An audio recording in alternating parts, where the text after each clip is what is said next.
Yo, it's me, Guy, again. And as you know, I handle logisticals and security for Refashionista Sheri. And yeah, I'm doing the troll time today, so let's just jump right into it. And today's troll, her name is Shannon. And Shannon says, "Do you really think this is helping anyone? Get some new ideas. I was doing this when I was a teenager in the 1960s. Okay, Shannon, thank you for that lovely comment. And by the way, this comment was under, Sheri's mending videos, how to patch things, how to mend things.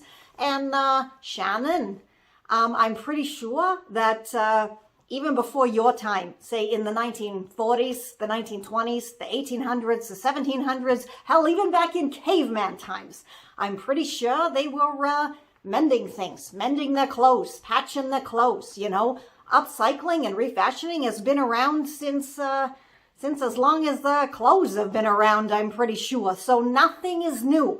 Nothing is new. No one has new ideas. It's all recycled. Recycled, upcycled. The ideas, of course, get improved upon with each passing decade, each passing year, and people can bring their own unique thoughts and ideas and style to everything, but nothing's really new. That's why they have something called the 20-year trend cycle.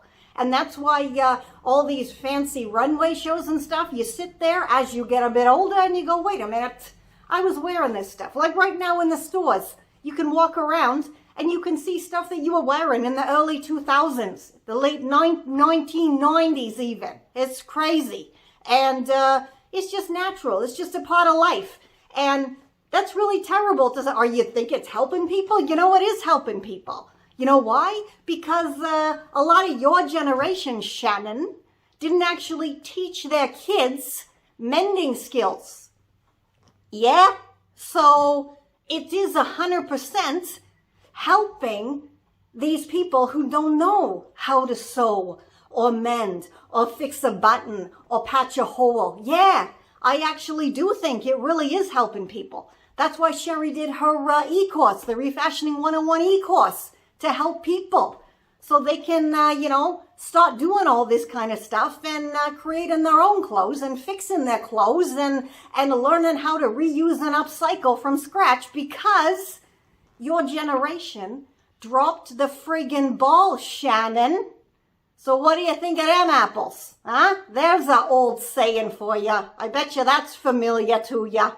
So, yeah, instead of going and criticizing like this is so stupid. I wish there was some kind of Neanderthal caveman, whatever, who would be unfrozen and could write to you and go, ooga, ooga, ooga, which means I was doing this in the Ice Age time, right? But there's not. So you gotta get it from me, Shannon, that nothing is new. Sheri even actually did an article about this a few years ago over on her blog. So we'll link that down below for you, all about the 20-year trend cycle and how it's been going on since the beginning of fashion. So if you want to learn more, I suggest reading that article, or you can, Google exists, or you probably have some encyclopedias lying around somewhere, and it's probably in there too, because this is nothing new. Nothing new. And again, instead of criticizing someone who's trying to help people and teach people, maybe say thank you and try to teach people yourself something. If you know how to do this, you make videos and you teach the younger generation how to do it. Because again, your generation dropped the friggin' ball, Shannon. So, yeah. By the way, here's a fun fact. Sheri was almost named Shannon. Isn't that interesting? I wonder if it would be Refashionista Shannon, would this Shannon have been nicer to her? Because it's the same name? I don't know. Something to think about.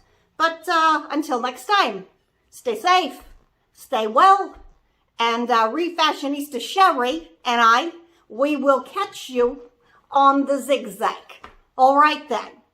This is Confessions of a Refashionista.